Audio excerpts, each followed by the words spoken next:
السلام علیکم ورحمۃ اللہ وبرکاتہ۔ امید ہے کہ آپ سبھی حضرات خیریت سے ہوں گے۔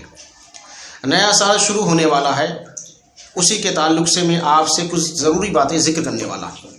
جیسا کہ آپ سبھی حضرات کو معلوم ہے کہ 31 دسمبر پر سال کا اینڈ ہو جاتا ہے، اختتام ہو جاتا ہے، اور 1 جنوری سے سال کا آغاز ہوتا ہے، شروعات ہوتی ہے۔ تو کیا سال کے آغاز پر نیا سال کا جشن منانا، اسی طریقے سے مبارکباد ایک دوسرے کو دینا کیا جائز ہے، جائز نہیں؟ تو آپ یہ بات ذہن نشی کر لیجئے کہ اسلام میں جشن منانے سے منع کیا گیا ہے، اسلام میں اس کا کوئی تصور نہیں ہے۔ غیر مسلم لوگ کیا کرتے ہیں، جب نیا سال شروع ہوتا ہے، 1 جنوری ہوتی ہے، یعنی 31 دسمبر کا آخری دن جب ہوتا ہے، تو اس رات میں تمام لوگ، یہود، نصارہ، عیسائی، تمام لوگ جشن مناتے ہیں۔ اس رات میں طرح طرح کی خرافاتیں کی جاتی ہیں، حتیٰ کہ شرابیں پی جاتی ہیں، ناچ گانے ہوتے ہیں، عریانیت عام ہوتی ہے، اور بے شمار مسلمان بھی اس کے اندر شریک ہیں۔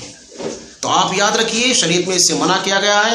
یہ جشن منانا، ناچنا گانا ویسے بھی جائز نہیں ہے، اور پھر کسی قوم کے ساتھ شریک ہو کر اس میں جشن منانا، یہ تو اور بڑا گناہ ہے، منع کیا گیا ہے۔ حدیث میں آتا ہے کہ اللہ کے رسول صلی اللہ علیہ وسلم نے فرمایا، من تشبہ بقوم فہو منہم، کہ جو شخص جس کی مشابہت اختیار کرے گا، کل قیامت کے دن اسی کے ساتھ اس کا حشر ہوگا۔ روایت کے اندر آتا ہے، قیامت میں جب تمام اولین آخرین موجود ہوں گے، سب کی الگ الگ صفیں لگی ہوں گی، یہودیوں کی الگ ہوگی، عیسائیوں کی الگ ہوگی، سکھوں کی الگ ہوگی، مشرکین کی الگ ہوگی، اور اسی طرح مسلمانوں کی الگ ہوگی۔ تو کیا آپ چاہتے ہیں کہ آپ کا حشر یہودیوں کے ساتھ کیا جائے، عیسائیوں کے ساتھ کیا جائے، یا غیر مشرکوں کی صفوں میں کھڑا کیا جائے؟ کوئی نہیں چاہے گا۔ اس لیے تمام مسلمانوں سے درخواست ہے، التماس ہے، ریکویسٹ ہے کہ وہ نئے سال کی آمد پر جشن نہ منائیں، غیر مسلموں کے ساتھ شریک ہو کر لاابالیاں نہ کریں، غلط کام میں شریک نہ ہو۔ حضرت عمر بن عبدالعزیز رحمۃ اللہ علیہ کے زمانے میں چند لوگ ایک جگہ پر بیٹھے ہوئے پائے گئے، وہ سب شراب پی رہے تھے۔ ان کو پکڑ کر حضرت عمر بن عبدالعزیز رحمۃ اللہ علیہ کے عدالت میں پیش کیا گیا۔ تحقیق کی گئی تو پتہ چلا ان میں سے ایک شخص روزے سے ہے، لیکن اس کے باوجود حضرت عمر بن عبدالعزیز رحمۃ اللہ علیہ نے اس کے اوپر کوڑے لگوائے، حد خمر نافذ کروائی۔ کیوں؟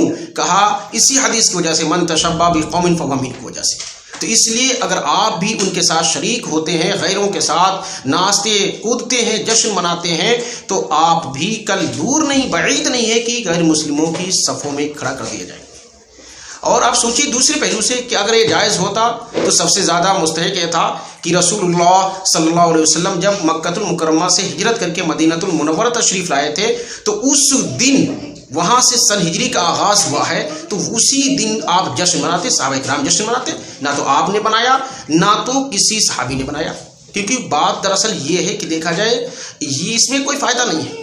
بات یہ ہے کہ ہونا یہ چاہیے تھا کہ اس رات کے آنے پر تمام لوگ روتے اپنے کیے ہوئے پر کہ جو یہ سال گزر گیا، اللہ نے ہماری زندگی کے جتنے سال لکھے تھے ان میں سے ایک سال کم ہو گیا، ہم سے جو نافرمانیاں ہوئی، خطائیں ہوئی ہیں، اس پر نادم شرمندہ ہوتے، اور جو عبادات ہم سے چھوٹ گئی ہے اس پر کیا ہے، شرمندہ ہوتے، آگے ہوگی اس کی تلافی کی کوئی کوشش کرتے، اور نیا سال کی آمد پر کیا ہے، اللہ سے دعا کرتے کہ اللہ ہمارے اس سال میں، آنے والے سال میں برکت، خیر برکت وغیرہ رکھ دے۔